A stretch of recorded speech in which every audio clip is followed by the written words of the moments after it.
Thank you, everybody, for tuning into the Shootout Podcast. I am the Gunslinger, Michael Tipton. Along with me, I have the Gifted Growler, a.k.a. Thrillist McWillis, a.k.a. Swaggy Dub, a.k.a. Why Do I Have So Many Nicknames? Ew. Will Heren with me. How you doing, buddy? Not bad, man. How's it Not going? bad. You know I'm always good, baby. Super villain chilling. Across the table from me, I have Miguelito Jones, a.k.a. I Need More Nicknames. Michael Montes with us. How you doing, buddy? Hello, everybody. Hello to our big 13 fans out there. Thank you for listening to it over 1,000 times. 3,000 times. All 13 of you are amazing. Yes, We love you. We love you. But you know what else? What else was amazing? Monday. Stephen F. Austin getting to like the round of 32. Alright, let you the gun. You know what else was amazing? The UTEP women's basketball team making it to the Sweet 16 of the NIT tournament. Let's talk about this a little bit, guys. Will, you were at the game. Mike, you were at the game. We'll start off with you, Will. What did you take away from that? Boom, boom, boom. Make the Vato say Ayo.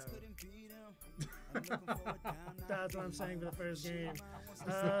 UTEP looked great, man. They're all over the place. Great defense, 17 turnovers, 25 points off the bench. I mean, come on. Half our points were off the bench. We're killing it. Keep the Adams of preaching the defense. Just killed it. I think it's a very tough Arkansas State team that we beat. I mean, phenomenal. After the game, during post, I actually talked to the Star and Commissioner. I was like, you guys don't have these masks. Is this like a Batman and a Robin kind of thing? And they laughed. So I guess we're playing in Gotham. Leave it up to Swaggy P to name drop. I got to. With the hard-hitting questions. That's Always right. with the hard-hitting In questions. post with KBIA. Channel 7, the best in the South. Mike, I love KBIA. Thank you. They You're love a you big part too. of that. Yeah, no, I love it. Heck yeah. I was watching. Michael, you were in the stands. You got to watch it as a fan, not as a biased commentator over here on my right. Okay, if you guys go to the games and you look under the hoop by the tunnel and you see this like kind of heavyset white guy, looks kind of big with the camera, that's your boy Will Smith. And he's single, ladies. A single, that's true. Ready to mingle. All Looking that- for Pringles. All that to yourself. But Michael, All of it. what did you take away sitting in the fan section? What did you take away from that game? In the first game, the one thing I really noticed, they were significantly taller inside. They also were playing that night without CP, Kashana Parker, and they were just forcing it inside all night. I mean, it was just go inside. Even if they were forcing it in there when it wasn't there, they were forcing it in there all night. Caused them a couple turnovers. I think they had 18 or 17 turnovers themselves. But it was obvious that the game plan was get it inside to the big girls, let them score. Seda? Yeah, Seda, she struggles a little bit in traffic. I like Deborah Volska a little bit more when she gets the ball inside. Deborah Volska had a hell of a game Yes, she on did. Monday against Arkansas State. Huge game. Yeah, we'll get into that second performance. But I also think what helped them a lot on Monday too was getting CP back, just because of her leadership. You know, I think just a big part of that. And they didn't shoot very good last week when they got to the first game. But I mean, Keith is always figuring out a way. The teams are playing now. I think they've had 26 and 27 wins between the two of them. I mean, each of them. And they are really, really well-coached teams. I mean, a lot of senior leadership, you can tell. This is a tournament of really good teams, and the bracket, for some reason, it hasn't been, really, if you think about it, hasn't been in UTEP's favor. I'm excited for the Thursday night game when they play TCU. And we'll see how far they can take this thing. Michael, what do you think about the attendance at the games? We had, 4,500 last Thursday. We had 5,200 Monday. Yeah, they, I think, are going to, from what I heard earlier, they have the best attendance of the first two rounds. So I'm almost certain they're going to come back here and keep selling it out. And, this is going to keep building. They had 5,000 on Monday night. I think Thursday they're going to have at least 7,000 or 8,000. If they win there, I don't see them, I see sellouts after that. So if they can beat TCU. 12,000 fans? Oh, yeah. Absolutely. That's big time talk. I like it. I think I can see it too. I mean, I love it, actually. Not this round, but I think for the quarterfinals, I mean, they did it, 2 years ago. They sold out the semifinals and the finals, so I don't see any reason. Yeah, No, when they were in the NIT. So I really see no reason why they can't sell out the quarterfinal. And maybe they don't get to 12,000, but I think they at least get 10. And then they win that game, and then they get More to the than the man semifinals, got. and they're sold out, and then and then they sell out the championship. Yeah, and this is the great thing about it is that these games aren't on the road like you see a lot of the NCAA tournament games. They're on the road. They would have had to go somewhere like South Carolina or USC, like Michael had mentioned a couple of weeks ago. But they have these games at home, and like Keith Adams said yesterday in the press conference, just having that amount of fans, even though it wasn't a complete sellout, just having those fans here in the Don Haskins Center really gave them a bit of an advantage and gave them that edge where they wanted to go out there and just ball out. And that they did. We spoke about it, a little bit earlier. Dobrovolska had a great game. Great game. And, they pounded the ball on the side. But do you see them continuing to do that against TCU? You know what? No. I was actually thinking about that before the show.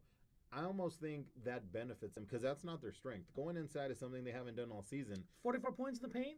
Right. But, I mean, a lot of that is on fast breaks and, breakaway opportunities. A lot of that, 69, something like that? yeah, a lot of that doesn't come directly from going into the post as much as they're forcing it in there. Like I said, Seda struggles a little bit.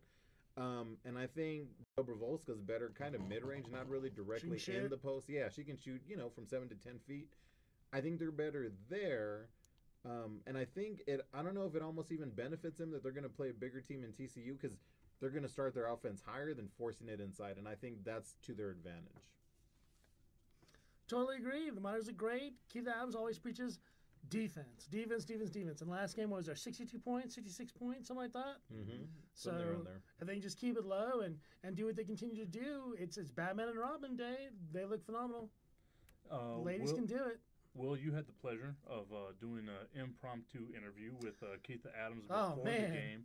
Were the points that she pointed out, it was defense and points off the bench, were those the things that played out for UTEP, and is that what they need again in this game against TCU on Thursday night at the Don Haskins Center? I would totally agree. Let me set up my interview. This was Saturday that I had with Coach Adams. So it was Carmageddon, and everybody was stuck in traffic. I was on Mesa. I'm just putting along, one car, two car. Luke decided to leave his house. He lives like by the Legends. There on the west Name side. dropper. Luke Glidden. Don't hate because you ain't. Luke Glidden. I've got to meet Clarify this guy for everybody because nobody knows who Luke Glidden. When you say Luke, like he's your best friend, people on in Radio Land don't understand that. KVIA Channel 7's weekend anchor Luke Glidden. There you go. Ooh. There you go. Clearing it up. My best friend. So he was trying to get to the stadium because we had after practice. Usually we can interview Keith and we can interview a player too. Mr. Bruner's really cool about getting everybody set up. Mark's awesome. Really appreciate him. I know Michael Montes knows him, and yeah, he's a great guy. So everything was getting set up. I was on my way to. I left 20 minutes early to try to beat Carmageddon 2016. Dun dun dun.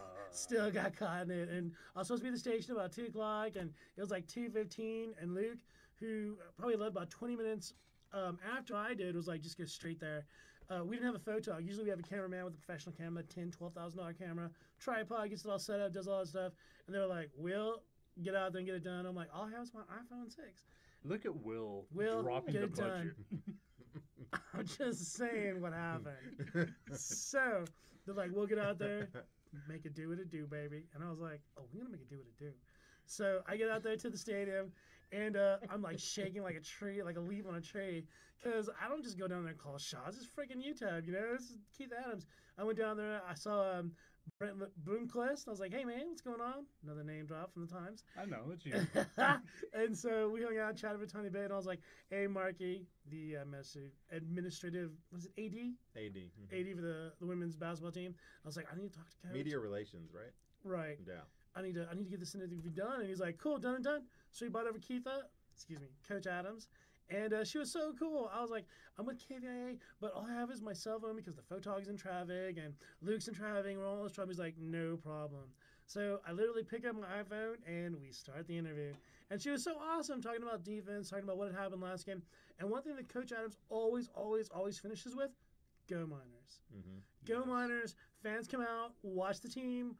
It's a great way to spend a Monday, Thursday afternoon, whatever you're doing. Buy some popcorn, $9 beers, come out there, chill on your Miners. It's a great thing. It's awesome. Keep the phenomenal coach. You got a product out there. Come out there, support it, Miners. El Paso. One, I didn't know that you guys were on a first name basis. That is Me and amazing. Kiva? Yeah, you and Keitha. She's so nice. She's so cool. She's the coolest. Straight She's up. phenomenal. Yeah. But you're 100% on this. El Paso, how often do we get these opportunities? Let's go out there. Let's sell out the Dawn. Let's pack the Dawn, as we always say. Let's get out there, support these the UTEP Women Miners Put on your basketball orange team. shirts and get out there and scream and yell. Exactly. I mean, we literally have a chance to win a national championship. You have a champion team. They're the CUSA champions. They're not the second place team. They're the champions. They're Get champion. out there and yell your heads off. They're a national championship team, like I have said since the beginning of the You season. said they're going to win. I would not be surprised. Exactly. And They The were- winner they of the were- NIT should play the winner of the NCAA. And then we find out who's the best of the best. I don't know about that. Come on, Tipton, where you at, man? You know what? I'm with you. Thank they you. will win Bam. that game. They There you will go, Michael. dominate. They will dominate UConn. But we're talking about women's college basketball here. Let's switch things up a little bit. We saw one hell of a comeback from Texas A&M the other day. They were down by 14 points, 40 seconds Aggies. left in the game. They come back to force overtime, win the game. Looking like Reggie Miller, Yeah. right? As a matter of fact, Really, that it was the was. first thing I thought of was Thank Reggie you. Miller killing the Knicks. Sorry, Steve Kaplowitz. killing Cappy. the Knicks, killing the Knicks. But Texas A&M comes back, gets that phenomenal win. Do you think they have the momentum to carry on to beat OSU or Oklahoma? No, because Oklahoma has Buddy Hield, and UNM never should have lost that game. Run a damn inbounds play. Like, how hard is it? And then You mean you don't practice inbounds plays? you would think, and then the one that really kills me is the last kid who had the ball where he kind of like tried to bounce it in the guy's feet. Just throw it as far as you can. Just throw it. Just throw it all the way across the court. Come on. And You then, mean you don't give up a free layup? What happened to the defense on that, by the way? Whenever he bounces the ball, did you see how many other defensive players, because they gave the ball up, just gave up that layup? complete shell shock. Right, They were afraid of the completely foul or shell something? shocked. Yeah, it was a total. I've never, besides I think what Will just mentioned, I've never seen anything like that besides the Reggie Miller beating the Knicks in the playoffs. I don't know, I have a 20 Reggie years Miller ago story. now. I cannot for the life of me think of whenever I've seen a team just give up a game-tying layup. That for me was just amazing to see, because if I was out there, I would have straight up WWE'd this dude as hard as I possibly He could. ain't scoring, partner. Exactly, you're not scoring Right? on me. Yeah. But let's I ain't gonna be on a poster. let's look at some of the brackets. Michael, you have it right there in front of you. UNC, the team I picked to win the championship, is still in it. Michael Montes, you picked Michigan State. Yeah, thank you, Blue Raiders. Appreciate that. Zoinks. Yeah.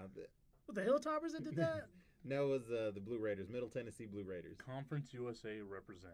I got the notification on my phone, and I was like, "That's okay, they'll come back." And then I keep watching, and I was like, "How in the hell?"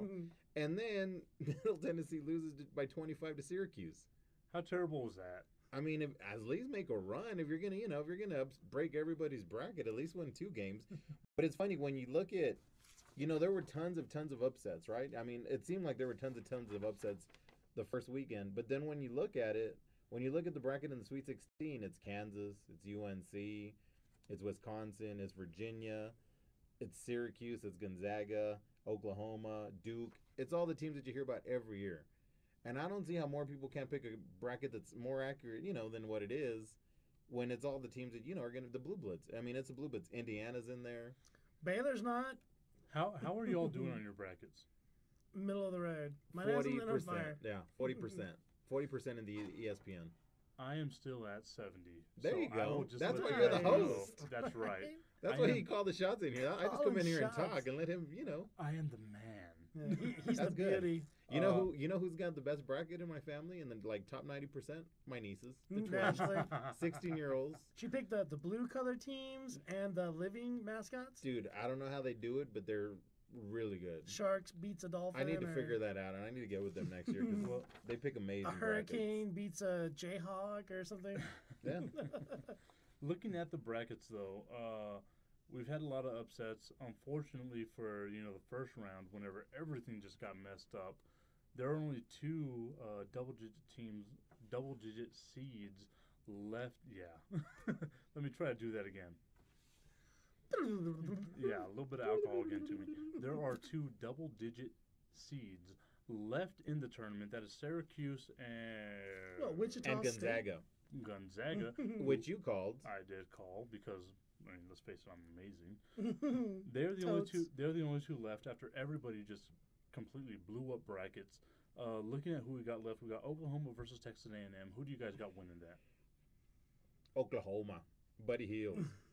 So pick A&M. I did pick A&M, by the way. If people who listened last week will remember that, I did pick A&M. Oklahoma. You know, and I feel so dirty because my mother was from Oklahoma. Oh, I said dirty. Yeah, because I mean, she was such a big. Was she a big Sooner such fan? a big Sooner fan. She did not watch football at all. But whenever the Sooners played, you better believe she knew what was happening. Especially whenever they beat a team from Texas, she would just rub that all over our faces. Looking at some of the stuff we have left, we have Kansas versus Maryland. Yeah, The Terps.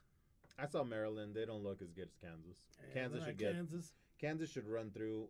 Villanova is surprisingly better than I thought. Yeah, playing against Miami. But I still think 2-3. Yeah, but I still think Kansas will come out.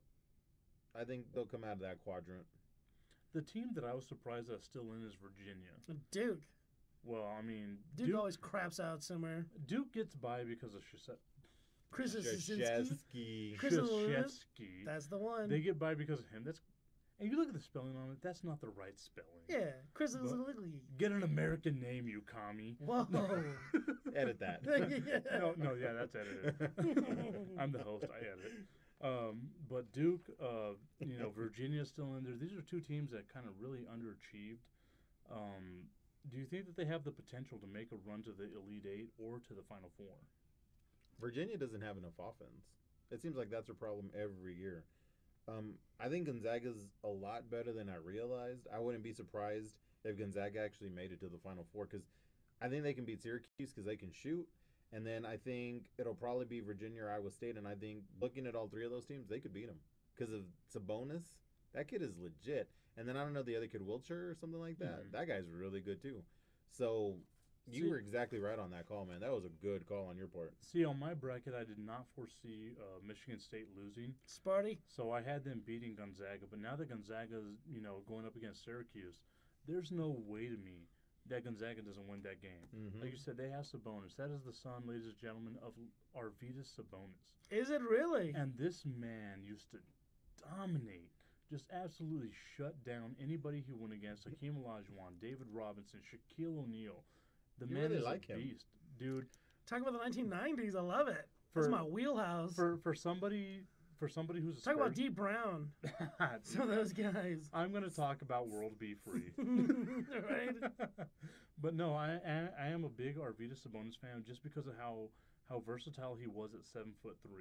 And he teaches that to his son. And you look at the way this kid handles the ball, it's like something college basketball has never seen because you got this big kid handling the ball. Hi. Hola. ¿Quiere estar en el radio, señora? Yeah, let's do this. We have a new guest coming into the studio. Yes, we do. We have all kinds of guests here on the shootout. Shootout's going big in week 5. That's right. No, doggy, outside. Outside, doggy, no. No. But the Sabonis kid is just so amazing that I think Afuera. I think Gonzaga can actually make a run not only to the Final Four but probably the championship and knock out my team that I had picked, which is North Carolina. And I feel so bad about this. What do you guys think the ceiling is on Gonzaga? I think they lose to North Carolina in the Final Four because I really do see them coming out of the Midwest. I see North Carolina coming out of the East, but I easily see them beating Syracuse whenever they play this next round, and then I see them beating Virginia or Iowa State. But I don't see them beating North Carolina. No. They're good, but they're not that good.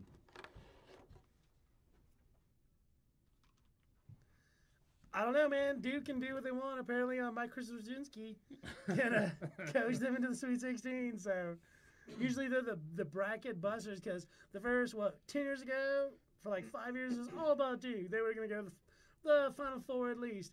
And now it's like, let's picked Duke. Nope, they got knocked out in the second round 2 years in a row or something like that. And then now it's like, oh, Duke's going to go all the way into the Sweet 16. And now I just spent $20 on my bracket, and I'm just donating to people's kids' college fund. Fantastic. Yeah, it's so surprising to me because what I saw from Duke in the regular season and the season. Let me do that again. From what I saw from Duke in the regular season is a completely different team from what I'm seeing here in the postseason in the NCAA tournament. They're finally using Plumlee, which is phenomenal to me. I'm like, why didn't they do this before, to begin the season? And I see them being the new bracket buster. I mean, it's hard to think that about Duke being a 4 seed, but they can really mess up some brackets here in the Sweet 16 and the Elite 8 going into the Final Four, because I think you'd be very hard pressed to see anybody that thought, looking at this Duke team, that they can get to the Final Four. And it's just phenomenal to me to think that. You and I still have our champions going, Will. Unfortunately, the three of them I picked. Unfortunately, one of us picked Michigan State, who lost to Middle Not Tennessee. I, said the fly. That's right, not I. That would be Miguelito. Miguelitos. How messed up is your bracket right now? Do you have any Final Four teams? do you watch Is it basketball? torn up? No, I mean, I think I have North Carolina, Kansas, and Oklahoma, so we're still good otherwise. Michigan State's really the only team that killed me. Mm-hmm. I'm actually doing surprisingly well everywhere else, except there. Except for your champion. Except the champion. Except the big one. Will, how's your team looking? Middle of the road. I'm pretty much 50% in both the brackets that I'm in. So just trying to keep it real. Losing Baylor kind of kicked me in the tail feather, but I still have, I kind of flip-flop around, but wiffle waffle. I have Kansas taking it all over North Carolina. So Do you still see that happening? other than losing Utah also out of my Final Four, that's not very helpful. But yeah, Kansas doesn't look like it can be stopped. They just have so much offense. They're Kansas. Have you watched a UNC game this year? I have a Really? couple of them actually. UNC is just so dominant from top to bottom. Like Mike said, like Michael said, they are the deepest team in NCAA. I cannot see them losing it all. I do have Kansas in the championship game, but I think UNC with Roy Williams, with that pedigree, just with how deep that roster There's is. vertigo. don't want him falling down while he's trying to coach. The team will not fall down like the coach. I think getting dizzy. Oh, I can't see it. Oh, well, no. I think UNC takes That's it all. terrible. That is terrible. Is that a vertigo joke? Are there vertigo jokes? I don't know. I think that's the first vertigo joke I've ever heard in my No, life. he made one 2 weeks ago. What? He said, "Oh, people falling down, I love it," or Oh, something no, like that. he fell into the top 32 or something like that. So what you're saying is North Carolina is going to fall into the Elite Eight? What I'm saying is Roy Williams is going to feel earthquakes all the way until the championship game. If he can keep his feet out from falling from under him, then he should make it to the championship and lose to my KU Jayhawks. KU. With the teams Birds. with the teams that are left, are KU and UNC the front runners to win the championship? Of course, I would assume Oklahoma. Though, the Sooners can make some noise. That's what's dangerous about them. They could go all Soonery. I mean, like, And don't be surprised. To me, I wouldn't be shocked if Oregon makes a deep run and wins it all, because they won the Pac-12. The Pac-12 going away. I think they had that game the other night where they just, every champion always has that game where they don't play that great. I think that was theirs when they beat St. Joe's. So I wouldn't be surprised if they got on a run, win their 2 games this weekend, and could possibly win the whole thing. You never know. Ladies and gentlemen, right there you should know, pick against Michael Montes. Pick against Oregon. Pick against Oregon, everybody. Pick against anybody this man has chosen. pick against Nike. Any other stuff that you guys want to get to? NCAA was, or you want to talk about NBA, right? No, I just the Spurs game. Okay, let me get into that. Los Spurs. Los Spurs. Saturday night, not only did we have some RGFL action, but we also had the San Antonio Spurs down the Golden State Warriors. They held them down to a season-low 79 points. Sorry, Steph. Not Yeah, Steven. Stephen. Steph. Do you guys Stephen spelled as Steven, but Stephen. do you guys think that this is something that's telling for the future? Do you think the Spurs have the Warriors number now, or do you think it was just a bad game for the Warriors? Better question. Do you think the Warriors are going to break the record? Yes. They need what? 3 losses is all they can get? No. 2 losses? All they need to do now is win 10 out of their next 12. They should do that. That isn't easy. They played the Spurs one time. For them, it is. Yeah. This year, it is. Yeah, they play the Spurs one more time, but that's in Oracle Arena, or Roracle, as my dude Sal Montes says. Roracle Arena. Yeah, I hear that. But, you know, it's so hard for me to think about it because they play a lot of teams with losing records to end this next 12 games. So I think they break the record, but they lose to the Spurs in the Western Conference Championship. Like always. Well, not like always, because last year they won. Did you just say they're going to lose to the Spurs? Yes, in the Western Conference Championship. I just wanted to make sure we... Not at home. Because he said it a little under his breath, but I wanted to make sure that was... It's because I'm not so confident, but the Spurs... UTEP is going to win the National Championship of America. That's the one thing I was confident about. But the Warriors have not won a game in San Antonio since Tim Duncan was in college. Wake Forest, swimming. Think about that. Ladies and gentlemen, there are people listening to this podcast that weren't born then. That's true. Tim Duncan is at least older than my dad. I think he could be my dad, as a matter of fact. He said hi to me. The resemblance is striking. It is, right? I mean, we both have beards. We both have really gray hair. You both have faces. Yeah, we both use a bank shot. You both have legs. I mean, he's only 6'11", I'm 5'10". Hands. So, I mean, we're exactly twins. You both talk. You know, it's funny because I was announcing the game on Saturday, the Reapers and the Kings game. And Jenny, my girlfriend, she's a big Spurs fan, too. Name dropper. Love you, Jen. Hello, Jen. And she was watching the game in the press box. She'd gone to the game with me, and she was watching the game in the press box. And she was, like, commenting as the game's going on. She's like, oh, yeah. And she's, like, watching and like, oh, yeah, we're good. And her and Mike are watching the game together. And I'm working, right? I'm putting in work because, you know what it's like to do football. Yeah. So. About halfway through the fourth quarter, my give-up was gone. And I was watching the Spurs game with Jenny because it was such a close game. Mm-hmm. Oh, no. Shout outs to Jenny for being a Spurs fan. Unfortunately, she's also a Cowboys/Broncos fan, so I don't know how that how works. does that work? Yeah, right? See? Will's Right? with me. I'm a Will's little with me. Mark Sanchez? Man. Nah, she's been a Broncos fan before that. She's been a Broncos fan for a while. I'm just saying now she has Mark Sanchez to cheer for. Like, does she know who Jake forward. Plummer is? The snake. Jake Probably the snake. I remember that. But I thought he was cool. I remember that Rose At Bowl. ASU? I remember that Rose Bowl, yeah, where they played Ohio State and he dove into the end zone. Yeah. Jake Plummer was phenomenal. Yeah. And those of you who hate on Jake Plummer are assholes. Just plain and simple. I'm not gonna edit that, by the way. People who hate on Jake Plummer are assholes. I saw him. Arizona? Yeah, I saw him in the playoffs when they beat the Cowboys in Dallas. Why you gotta bring that? Why you gotta bring that up? Well, it was Bring cool to him be there. over. I'm a Cowboys fan, but it was cool to be there and see that.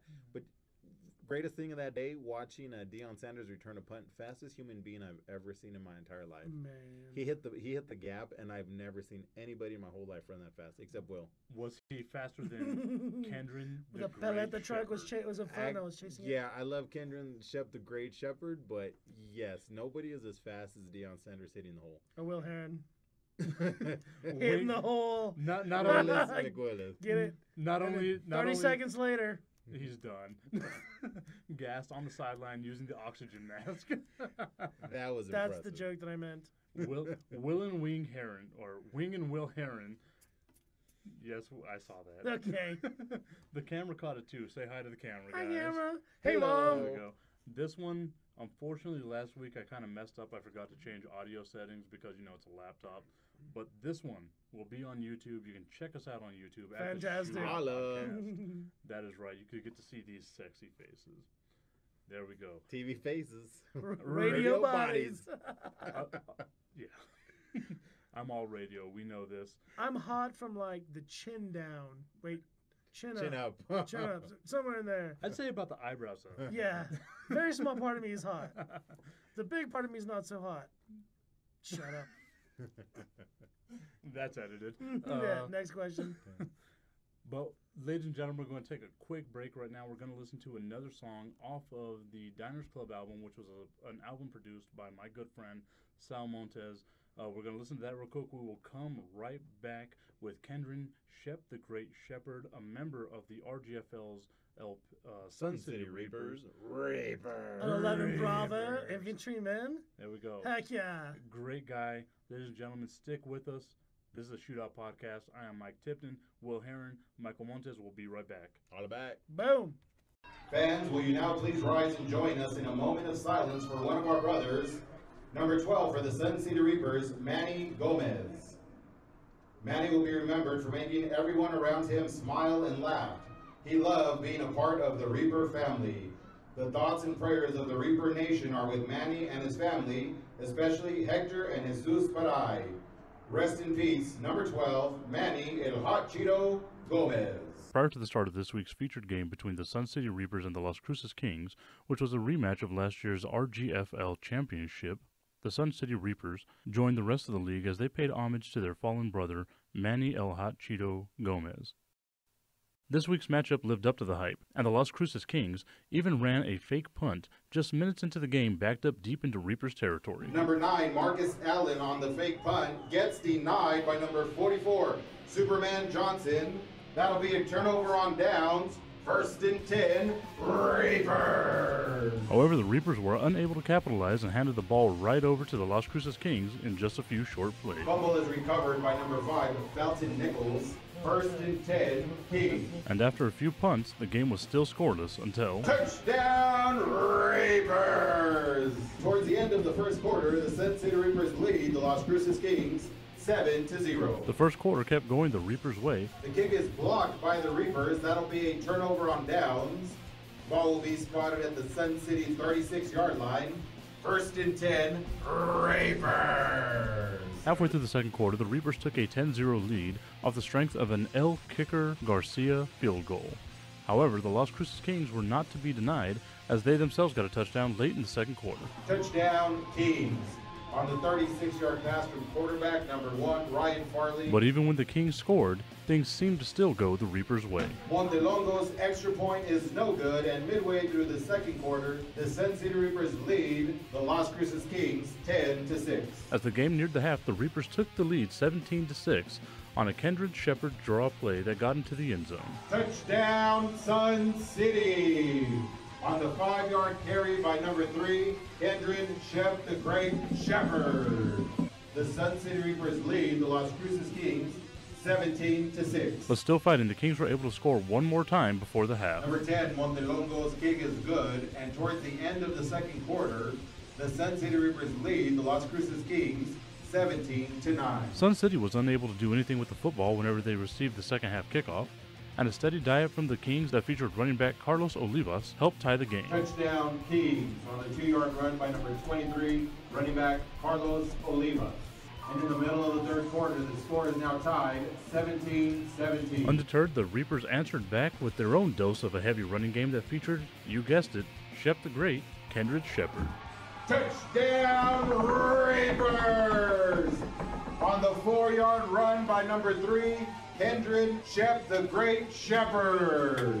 Your Sun City Reapers lead the Las Cruces Kings 24-17. After a little back and forth, the Reapers seemingly had the game in hand. The pooch kick is fielded by number 6, Rene Valderrama, at the Las Cruces 2-yard line. 1st and 10, Kings.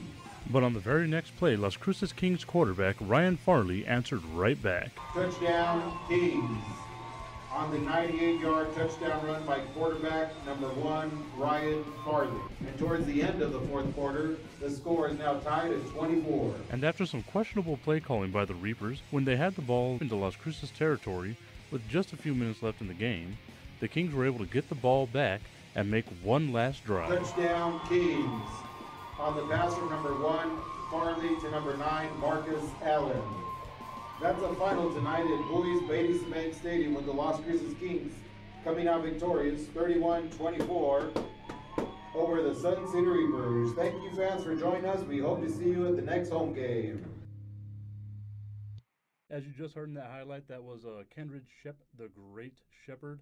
He had an amazing day the other day. Couple touchdowns, pretty much responsible for almost all the yards that the Reapers had. That unfortunate loss, that close loss. We're lucky enough to have Shep the Great with us. How you doing today, Shep? Doing good. How about yourself? Oh, we're good, man. Mike, that's your team. We'll let you start off with the questions, man. Shep, just tell everybody where you're from, man. Your story, like your football story. I'm a little town called College Station, Texas. Home of the I was Aggies. gonna Yeah, say, nobody knows what that is. Are you a big Aggie fan? no, I'm a Longhorn fan. Oh, Even worse. Yeah, I know. what? I tech played helmet. all the way my freshman to varsity year in high school. I didn't get picked up in high school, so I kind of gave up on football. Tried for a semester at college and then joined the Army, and then my mom talked me into picking it back up. So now I'm kind of looking to play college ball now. So Cool. And you can play college ball after playing for the Reapers? yes, Okay. I've always wondered that. I've never known the rules about that. yes, like as long as you have college left, you can. What high school did you go to? I went to Caldwell High School. Yeah. Did y'all go far in the playoffs? Is that like a 1A, 5A, 3A? It's a 3A. The year I went, we went 2-8, and we lost to a team that was 7-3, and we didn't get to go to the playoffs. Yeah, so it was a good season though. I mean, I had a lot of yards then, and it was fun playing with my teammates one more time. Central Texas? Yeah, Central Texas. Big guys. Yeah, very They big. bench press cows for fun. That's what I've heard. They knock them over and pick them back up, Yes. dust them up, and knock them over again. And are you getting any looks from anywhere, like to go to college, or are you sending tape anywhere? Yes, Coach P, he's helping me send my tape out. I've been trying to get a hold of UTEP. I've sent tape out to Western New Mexico, Sol Ross, I guess that's the place. And then we're just kind of sending it to anybody and everybody that he's telling me about. So Get on this, man. Yeah. I mean, you guys see how he runs. He runs hard. Right. He can cut. He's got speed. Not only that, he was telling me, because as y'all know, this is the first time I've heard about this. He's been playing in the league a couple of years now. He said he played on defense. So you have a versatile player here, a guy who's a cornerback, safety, running back. The man's legit. Said he got a lot of yards in high school. He got a lot of yards on Saturday too. And we saw firsthand, it's hard to tackle this guy. Like, I wouldn't want to try it. We kept saying yak yards after contact up there. We're like, damn, he's getting a lot of yak yards tonight. Yes. That's what we're saying up in the box. So Coming from Central Texas, being here in El Paso with Fort Bliss and the Army, was it a hard transition for you to come here? you mean from Central Texas to El Paso? Yeah. Oh, it was very hard. I love like the green grass and Bye. I love horses and all that. And You don't like dirt? Yep. We got a lot of dirt. yeah, tumbleweeds. snakes and everything. But it was hard at first, but I mean I got used to it and it's been good so far. It's some things I like here that I don't like back at home. It's drama free up here, and So how many years have you been with the Reapers now? this is my second year being with them. And last year you were a cornerback? No, last year I was running back, but we had a different coach, so we were just rotating like different plays. So like I wasn't really like starting. Yeah, It you was weren't just the a feature back last year. yeah. There was like a quarter running back by committee. Yeah. And what changed that? I mean, is it just your relationship with Perales, Coach Perales, or? Talent. Oh no, like they Paul, don't lie. The reason I didn't get picked up last year for All-Star game was because I kept going out to the field, and I also missed the championship game because I had to go to NTC in California. So that was the reason. And then this year they gave me the shot to just be the starting running back. So like I'm liking that. Yeah, no, he's by far the feature running back this year. I mean, and it's not even close, and he's balling out. I can't think. Thinking back to the game on Saturday, I don't know if I heard another running back's name carry the ball. Yeah. Other than the guy from Las Cruces, because I mean he can't play on both teams. But you're here. You're running back for the Reapers. You had a lot of yards. You had a couple of touchdowns. Walk us through that game though, because I know it had to be a heartbreaking loss for you guys, especially as a rematch of the championship. Walk us through that last bit. Well, I mean, just coming into the game, we're all upset that losing by 1 point for the rings, it's hard. And I wasn't at the game, but like I still can. It hurt me when I found out that we lost. So we all had a chip on our shoulder. We started off a little slow. Like the first series, I fumbled. I was a little jittery, and then like my line always coming. They talked to me, and from there it was just a steamroller. And like I told them, I was like, my fault, and I make it up. And you did. On that drive where we took the lead 24-17 when the Reapers took the lead, 24-17, you had a big run where you kind of got hit by 2 or 3 guys. You broke off and you scampered for about 40 yards after that. And then I think maybe 4 or 5 plays later you scored on the touchdown. At that point, did you think the game was won? No. I knew that we was going to have to score one more time. If we would have scored one more time, it would have put the game away. But the 2 years I've been in the league, I've seen teams up by 14, and it was a comeback. So, like, I never really think the game over until it hit 0 on the clock. But at that game, I was like, one more touchdown, and, like, we're going to get it. Yeah. Did you get hit at all? That woke you up? Any bell rings or any hits you yes. remember? It was. Is everybody just hitting everybody yesterday or Saturday? Yes, it was a lot of good hits. It was the one play that I remember when I spun off of the guy. That hit right there, like I didn't spin on purpose. It's like he hit me and I kept my feet moving and just so happened to Inertia spun you. Yeah, just so happened to be facing that way and was able to continue to run. But it was a lot of good hits. I woke up the next day feeling every hit that I took. So every game, like, they hit me hard, but it's football. I like it. Although sometimes you wish you were back out on defense, you could, send out some of these hits. Oh, yes. I talk to the defensive coordinator all the time. Like, I sit by him, so that guy. Whenever they be like, oh, I need a player, like, I would try to run out there on the field because he knows that I like to hit people. But, I mean, I play running back now because that's where I'm needed. So, like, I enjoy it. So the Reapers are 2-2 now, going into the Easter bye week, and then after that you got the Alamogordo Desert Dogs, and then the West Texas Pride. What's the mindset of the team coming off of that loss on Saturday?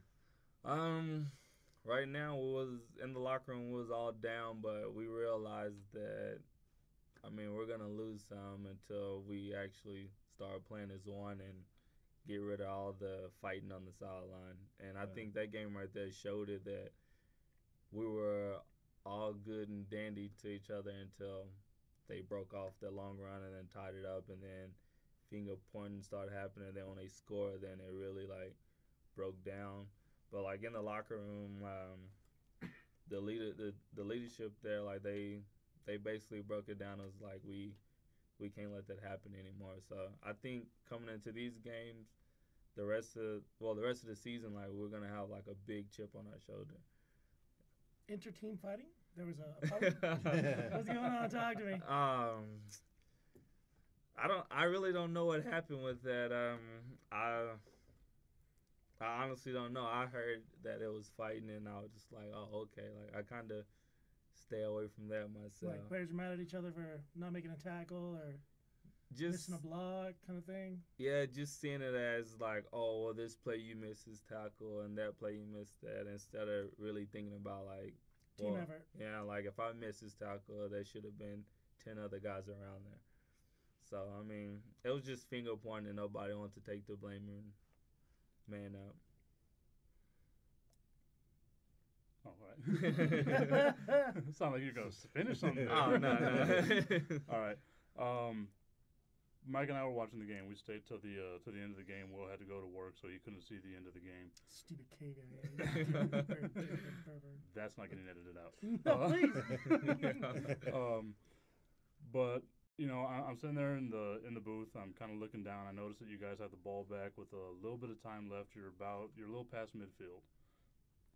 The one thing that I remember telling Mike just distinctly was they need to keep the ball on the ground.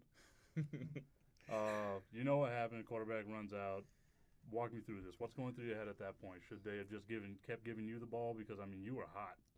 Or what should they have done? Was that the right play? Well, I mean, that was the right play. That's what the coach called. And but when we did the timeout, one of the players that he's also a coach, he asked the offensive line, it was like, do you guys want this game? And they answered yes. So was gonna run it, but at that time I think we was trying to just know they was gonna try to blitz, so like predict like, oh, are they gonna blitz on him? So why not go here? And It's a call play or audible? no, it was a called play. So like I mean, at that point we just listened to what's been told, and like I have every trust in what the play that he calls. So he sees stuff that we don't, and we never question it. So It was a great play by the cornerback too. You got to give him props. yeah, it was. I mean, it was a diving interception. So I Number mean, it 9? wasn't. Yeah. Marcus Allen? Everywhere. Yeah, we were talking about him That today. dude. That guy. That dude. He's dirty. But you know, I was just surprised myself because you know it's a tie game. You're on the positive side of the 50-yard line. And so we you're think we got moving. about 3 or 4 minutes left. I mean, because there was no 52-yard clock line? Yeah. on the 52-yard We were line. past the 52-yard line. You'll hear about that. I was just surprised that they didn't run the ball because I was looking at that kicker make some of his field goals. He's got a leg on him, Yes, you know. he's- and that was There's one two of of the 'em. things. El kicker. He has 2 legs. Yes, two. Oh, 2 my feet bad. as well. My bad. I just Couple hands. I kind of got lost because of how bright the shoes were. Oh, that's right. It's orange, neon, So like, flashing us from the field. yeah, that's right. So to me, it was just kind of shocking seeing them pass the ball in that type of situation because personally, I think they had already called the 2-minute warning, didn't they? So that was kind of just an interesting thing, from my observation. You're going up against West Texas. Is that what they The are? next game's the Alamogordo Desert Dogs. Alamogordo Desert Dogs. You ready for that? I'm ready every Saturday. It kicks off. How many yards is Shep the Great going to get? Oh, as 'Cause I many picked you up in my fantasy league. Alex Guzman put together a fantasy league. I like it. Well, I mean, like I tell the O line every game before we go out, because they ask me the same thing, like, what are you gonna do? And I'm like, I'm gonna do as much as y'all let me do, and that's why I give them respect every time I come out the field, because, like I told them, I was like, I'm an average running back. I just have one of the best O lines in the league, so. I'll tell you right now, you are not an average running back. No, by far. It's amazing that I'm assuming because your school was so small, that's the reason you didn't get looks for college. Yes, because I mean, I ran the same way in high school, and we still watch my film now from high school, and it's the same running style and everything. It's just, I guess I was told I was too small by UMHB, Mary Hardin Baylor, and that's.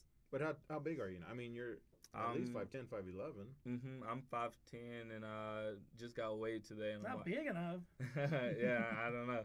And I'm 195, so Yeah. I don't get it. yeah. Jerry McFadden right there. Let's Come on. say. Yeah. Growing up, you kind of broke our hearts here because earlier you said you were a Houston Texans fan. Haha, yeah. Was there a running back that you kind of admired as you grew up? Growing up as a running back, I really didn't have one. I was more of a defensive player in my mindset. Champ Bailey. No, not Darrell really. Revis. I did love Darrell Revis. Darren Woodson. But in high school, Darren Woodson. I would have to say. Too young for Darren Woodson. Oh, no, he's not. Yes, he is. Maybe you're right. I would say Reggie Bush when he was in high school because I had number 5. And then I ripped my jersey and I went to 3, and I kind of stuck with it because I was like, I told myself, I was like, I'm going to be better than Reggie Bush. I'll tell you right now, I love that number. Like, you could ask these guys, my phone number has way too many 3s and so does mine. But defensive player then, like, you kind of didn't let us know who was your favorite defensive player then. Who's the kind of guy you wanted to be like? Well, I can't be like J.J. Watt, but I just love the way he plays. So, like, I mean. You could get there. I don't know. All we got to do is kind of make you a little bit taller, you know. Yeah. Just a little bit of things, but you can get there.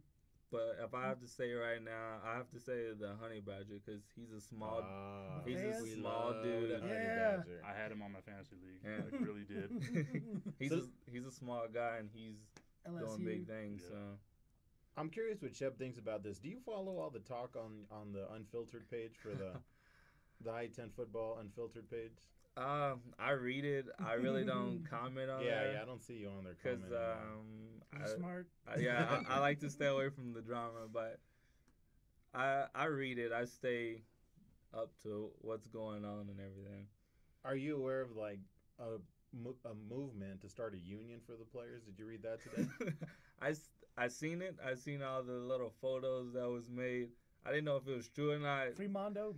Yeah, Montes. Mundo. I don't know if it's real or not. If it is, like, by all means, they can push for it. You're not gonna get involved. No, I'm not gonna. I just love to play the game. Play. Yeah, that's all I love to do. That's what I like about this guy. Yeah, exactly. He's got his head on his shoulders. He's got a lot of stuff ahead of him. And you know what? I'm glad that we were able to talk to him before he becomes all big. His first radio interview was on the shootout, man. And hopefully, you know, I'd love to have you on a bunch more times, man, because you're awesome. You're awesome. Bunch of more. I got more questions. I went though. West Texas too. Go ahead. We were going kind of in the other direction. I kind of want to bring it back if we could. Shep the Great. It's kind of bold there, huh? Calling oneself the Great. I mean, Thrillers will make Willis. That's different, but well, I got the. I mean, I like that, but I got the name from my second family here. Their kids or whatever. That was like my fan club, and they wrote it on my window. And it was like Shep the Great, and I was like, "That is very, like that's they very tag catchy." It on your window. Leaving the hood. Yeah, like it was on the windows, and yeah, I think that's his tag. My family, put it up. My second family, right? STK over here. Come on, man. And then when they asked for nicknames, I was like, well, I mean, this is the perfect time to say Shep the Great. And so you tagged it on Stadium. This is how the nicknames came up on Facebook. I just asked them one day, what nicknames do you want to use? So 50 comments later, you know, I had like all these like Los Fritos Burritos and Shep the Great, and we have Baby Hercules, and we got Anger you know Torres. Superman. But Anger, that's just his name. That's his real name. Yeah, I don't know if that's his real name, but that's just that's what we've always known him as. But I actually suggested Special K for Shep. Because it's, you know, Kendron, right? Your first name. And so, like but Kendrick? he said, no, it's, I go by Shep the Great. Kendron, He goes by Shep the Great. So that's fitting to me. I like it. He balls out, man. He does. He does. It fits. It fits. To me, it fits. How was the trash talk during that game? Oh, man. Man. Leading up to it, it was a lot. It was a lot of, it's going to be like last year. It's not a different team. And like the only thing our team said was like, well, we didn't have a quarterback and we didn't have a running back. And before the game, it was one of the coaches, because I had my jersey on, and he was like, oh, y'all switching jerseys. And I didn't understand what he was saying. And then I was like, I don't get what you're saying. He was like, because you're too little to be the number 3. So I laughed, and I was like, okay, like that's. One of their coaches said that too. It was one of their guys in the Las Cruces color. So like I take that as just funny and fuel, and that's how I came out with a hot head. That's kind of weird that they would say that when their running back's like maybe 5'4". Yeah, right. So no disrespect, homeboy. Yeah. But I'm just saying. Muggsy Bogues. You know who that is, Mike? Johnny Manziel, huh? What do you think?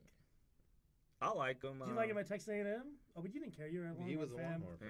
Yeah. Did you ever see him? I seen him at Northgate a couple of times, and What's Northgate? It's the party place for College Station. Okay. Was he beating up his ex-girlfriend? I mean, nah, he was. Wow. He was actually like. He was like a normal dude. Like he really didn't say much. Was in a headlock and he was punching her? No, not that. We asked the hard-hitting question. Tell the truth, man. But I think like the decision she's making now is because he's still young, and he's a young guy, so he's gonna party and get that phase out of the way. So who hasn't been there? Parents, lawyers, multi-million-dollar, fantastic arm. He's just too affluent. He's like the next affluenza kid. Yeah. Hey man, that's a thing, all right? I know it is. Right? He's making it a thing. He's solidifying it as a thing. That's what he's doing. He said he was sorry. Doesn't it sound like a new STD though? Like I caught Johnny Manziel. Yeah, that's what I thought. Or it was some kind of illness. I didn't know, until I started reading about it. I didn't know what it was. But as a Texans fan, would you be happy, or would you like them to sign Johnny Manziel as a backup to Osweiler? It's I got rather black lobster. I rather them take RG3 because he's gonna have a chip on his shoulder because That's everybody legit. tells Yeah. him that he's not good. So any player's gonna take that as fuel. And he's a Texas dude too. Out of Baylor. Out of Baylor. But he's meeting with Cleveland, or he met with Cleveland today. So Well, I would get down to Houston. A lot of people in Cleveland. I would rather be the 2 and wait till Osweiler gets hurt than to be the 1 in Cleveland.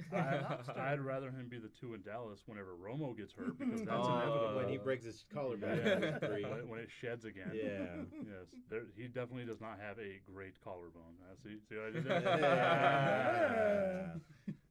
It's fucking nerdy. Transition day. The ring, you guys actually get a ring in this RGF. I guess the Kings have 2 of them. I've seen them. Do Have they you seen the 2? rings? I went to their Facebook page. I thought they had 2. One of them they won from the little machine at Walmart. Oh, gotcha. Have you seen these rings? Like, I seen it on Facebook from the Kings when they won it that year, but their actual rings, I don't know if it's like a ring each part of the championship game. So, because they all got little pinky rings. yeah, I seen a guy with Within 2 the of club. them, and I didn't remember the Kings winning any like the 3 years I've been here. So, yeah, I don't know where they got the second one at. Huh? They got it at Walmart. I'm legit with that answer. I saw him do it. In the cereal box. I was jealous. I don't know the championship. You guys got. I'm good, man. I think that was great. Yeah, I'm good. Do you guys want to start talking about the RGFL stuff with them and like the? You want the to go over hard with, yeah, let's Everything is include him in edited, it. so don't worry about Yeah. like things kind of coming weird or something like that. He makes it sound great. Yeah, we'll put it all together. You want to go over all the standings and stuff and last week's scores? Yeah. Let me get a thing in that. All right. So I mean that was great. That's great stuff there, Shep. Let's talk about a little bit of these scores. We'll get your input on some of the stuff that's going on as well.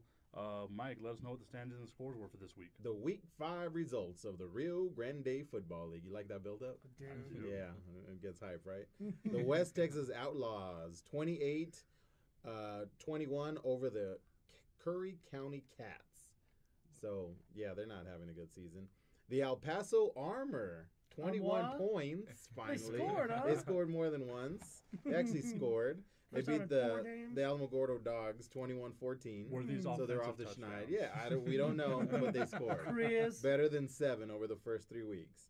The West Texas Pride, it seems like they got a forfeit victory over the Amarillo Bulldogs. Have you guys heard about that? I've been reading that on the league. I know they were talking about Amarillo showed up with 11 players total. With the Yeah. Barlow players. Yeah. And I think Man. the West Texas Pride kind of gave them a couple players just to have a scrimmage that night more than anything, get some work in. So it looks like, it seems like they're folding up shop. I don't know. Let's hope not, but that's what it seems like. It looks gotta like be they're tough. done. Yeah, I mean, it's what these guys do is admirable. It's very admirable. And then, of course, in the game of the week, the Las Cruces Kings defeated the Sun City Reapers 31-24 on a tremendous couple plays by Ryan Farley, the quarterback for the Kings. He really kind of pulled He's out. good. He made some plays, man. He Baby made some Romo. plays when Yeah. yeah. I don't want to like him, but man. Tipton was calling him Baby Romo, man. Baby Row. You know what though? Except he could run. Romo would have fallen apart. Like he would have turned to dust. He would have broken Halfway himself. there. But you know what? You got to give him props because he made the plays when he had to. I mean, Of course, without a doubt. backed up when they got that ball down. When the Reapers got the ball down on the 2, I was like, "Oh, we good. Like this is over." I was queuing up celebration by cooling the gang on the phone. I was like so hype. I'm like, "Oh no, we good." Passing out rings. And then he gets to, and it was a broken play. We're gonna ask him about that later, but it was a broken play that he scored on. If you look at the film, it was a broken play, and he just got outside and Just went to 98 elaborate on yards. this, what was going through your head as you watch him run down that sideline for 98 yards? Somebody catch him. Yes, he can't be that fast. Get an angle. I should be out on defense. Yes, I don't know what. I was getting some water, and then I heard like the crowd just cheering, and I realized that it was the Las Cruces crowd part of it cheering, and I just turn around and see the quarterback in the middle of 3 of their dudes and just pushing out dudes, and I was like, "You got to be kidding me! Like this is not happening." And I will say this, like, I've seen some 98-yard runs before. You know, you'll see it in the NFL and things like that. That had to be one of the slower ones I've seen. And I kept thinking to myself, how is this guy still moving? Like, how is he not being tackled yet? But he did kind of Jared have Lorenzo? a convoy around. Yeah, him. he Yeah. did. Heren So- Lorenzi. Remember him? 300-pound quarterback. That's what he said. Oh, hold on. Hold on. What? Hold up. Wait a minute. The hotline. The hotline bling. I think it's Drake. Hello. Hello. Yes, sir. Yeah, could you call us back in about 15, please? We kind of lost track of the time here. I thought you said you were going to call about 8. He said 8, bro. He's an hour early, which is good. Now. Now. The last time they're like 30 minutes late, so.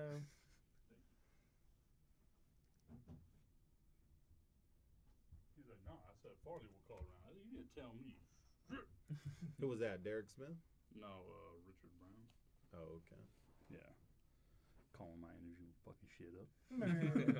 All right. So then to finish off the scores, the Rush and the bye had the Rush and the Sun Devils both had bye weeks. So Sun Devils won then? The Sun Devils did not win, nor did they lose. They won. Will Thrillist McWillis. So let's go over the standings. Really, dude? How did Helen Keller burn her face? She answered the iron. How did she burn the other side of her face? They called back. Do you know who Helen Keller is, Shep? Yes, I do. Okay, cool. Sometimes I have to like re-explain that joke every time I tell it. What did Helen Keller say when she How old fell? are you, Shep? Sorry. I'm 23. Okay. Yes. Not a problem. What did Helen Keller say when she fell off a building? He's like, wrong number.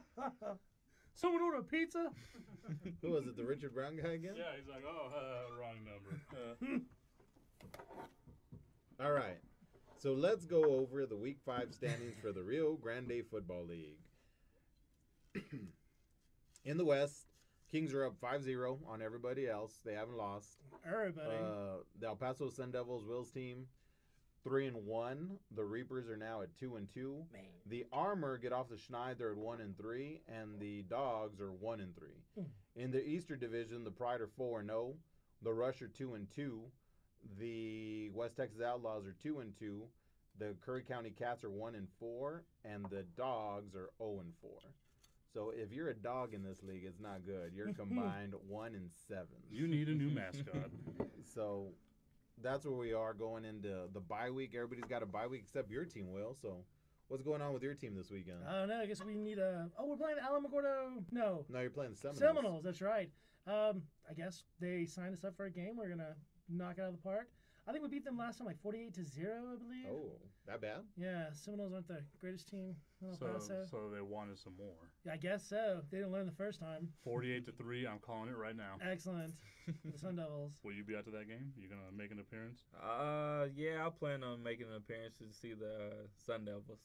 Can see old Butler run a 110-yard touchdown back, kick back. You could do that. That's what he does. I think he can get 111 because Yeah, me too. there was a 52-yard line. Oh, man. Why don't we explain the 52-yard line situation? Because we keep referencing the 52-yard We're going to go there early? Okay. Yeah, no, I don't mind. Okay, before It we was do my that, mistake. I'll call myself out. before we do that, we'll go ahead and play a little clip. 'Cause I have a clip. Oh, do you? Yep. Oh, okay. Play it. Okay, so we got 49 minutes in. yeah, I tagged the time on it whenever he did it because I'm playing your fuck up. That's what I do. So as you guys heard there, that was Michael Montes calling the 52-yard line. The Mont. The Mont. Mike, See, let us know about this. What had happened was the guy that made the tackle for the Kings was number 52, and the ball was spotted around midfield. So I said, I was gonna say tackle made by number 52, William Allen. Instead, I said ball is spotted on the 52-yard line because it was the first number in my head. So that's what happened. It was spotted at the 36. Canadian rules. Was it? Yes. Was it? All right. So I just, it I mean, hey, happens. we all mess up from time to time. It happens. It's hard to do math. You know what though? They said Like there'd be no math. like Will said, the thing about when you're an announcer is like you don't get the beauty of editing anything. I mean, you're straight up live, and especially with football, the thing people don't realize about football, you're straight up live for 3.5 hours. I mean, it's straight up 3 hours of work. And you have the worst seat in the house. Everybody's like, "Oh, you're up high." No, man, you're like way in space, trying to look down at these numbers and stuff like that. I will say this is the first time I'd been that high up in the stadium because I'd like to get nice and low so I can see everything. And I told this to Mike whenever I got back there. I thought I was over my fear of heights, and I had to walk The towards wind the starts middle. blowing. I had to walk towards the middle so that way I wasn't too close to the edge because I just started like, I'm gonna fall off somehow. I mean, it's a 6-foot high wall, but I'm gonna fall off. I was at Hatch Valley. Yeah, they have a stadium out there, and like it's on like cinder blocks and plywood and 4x4s and such. And Oh, you're so it's about- Wrigley Field. Yeah, you're like 3 stories up there, and that wind starts rocking, and you're thinking to yourself, I might not come home tonight. Like, this is I bet you dangerous. never realized that announcer life was this deadly, did you, Shep? No, I did not. Well, you know, I mean, it's different. I do volleyball and basketball too, and you're right next to the court. I mean, you see everything clearly because you're right next to the court. Yeah, Hockey. But you couldn't. soccer, I mean, you kind of need the elevation for football because so you can actually see the yards. true. But you know, especially, I know my setup at Franklin is the worst because I'm at an angle. I'm at about the 36, 38 yard line. So everything going down to that side of the field, to the right side of the field, I'm on the left, I would say north side, 38 yard line. Everything going towards the south end zone is hard for me to see because, Line side. yeah, you can't see it. And then especially the way the press box is set up, I can't see anything at an angle down here. Wow. Yeah, so, I mean, you know which one's actually the worst of all? The Sun Bowl. I've announced like 3 games now at the Sun Bowl, and you're actually on that one, like on the 25 yard line on the south side. So everything going towards the north end zone, the Larry K. Durham, you can't see. I mean, it's really, really hard to. So I got a spotter. Honestly, sometimes, well, not even the spotter would be able to see because it's more of the angle. But it's sometimes even easier just to look at the jumbotron. Gotcha. Yeah, because you can't really see the yards. If you were at Cowboy Stadium, you'd have no problem. Yeah, look up. Yeah, exactly. Yeah, that'll be the dream. I To thought we do played one game Madden there. on that thing, Imagine that. right? That'd some be Division or something. incredible. PS4, Xbox. What do you got, Chuck? I have an Xbox One. Man. Yeah. You got Division yet? I do have Division. All right. Oh, what level's your character? I'm only at 20 right now. I just Me finally got too. to 20, so. Okay, I'm level 21. What's your handle on PS4 if people want to play with you? And say it slowly so that I can play with you. They said he had an Xbox. Yeah, I have Xbox Oh, that's One. right. Yeah. Sorry, man. Never mind. Don't matter. Just kidding. Yeah, tell them if they want to play with you. He just My online name? Oh, it's crazy. It's Shep the Great, it's not even nowhere Gigantic close. Pants, Um, Long Lasting 915 nah, it's at yahoo.com. it's Triple X Black Hammer. Whoa! You got Shit, I that just from. got real. Glad I asked that question. You got that from Right Along, didn't you? Yes. Yeah. Awesome. There you go, ladies and gentlemen. You want to, play with Shep? You could play with Black Triple X Hammer. Black Hammer. That should have been his nickname, man. The Black Yeah, Hammer. we're not gonna do that. We're not doing that in the box on a Saturday night. You might not. From now on, he is no longer the great. He is the The Black, Black Hammer. Shep the Black Hand. Shep the Black Hammer, the Great. I don't Great know how Black we Hammer. say Shek. Kedron? Yeah, there you go. Kendrick, Shep. the Great Black Hammer, Shepherd. it. Yeah. Ooh, we just There you created a go. new nickname. Man, it's a I think that's mouthful. fire. She's I'd get a text right I after like that, that. from That's Bobby and Hector. What are you doing? That's his nickname. We cannot shortchange this man his nickname, Bobby and Hector. He came up with it. That's I got awesome. nothing else after that. That has to be the best nickname of all time. That All right. works, man. Yeah, we're good.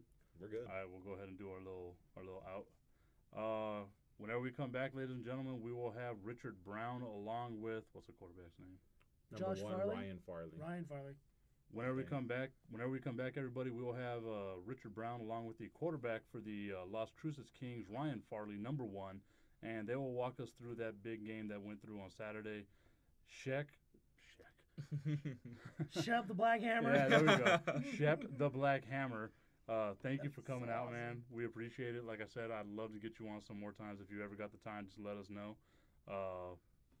And he's a soldier, man. Thank you for your Yeah. service. Yeah, You're what's your welcome. MOS? Much- What unit are you with? I see you're a specialist. Yes, I'm 11 Bravo. And Oh, you're an infantryman. yes, You're yes.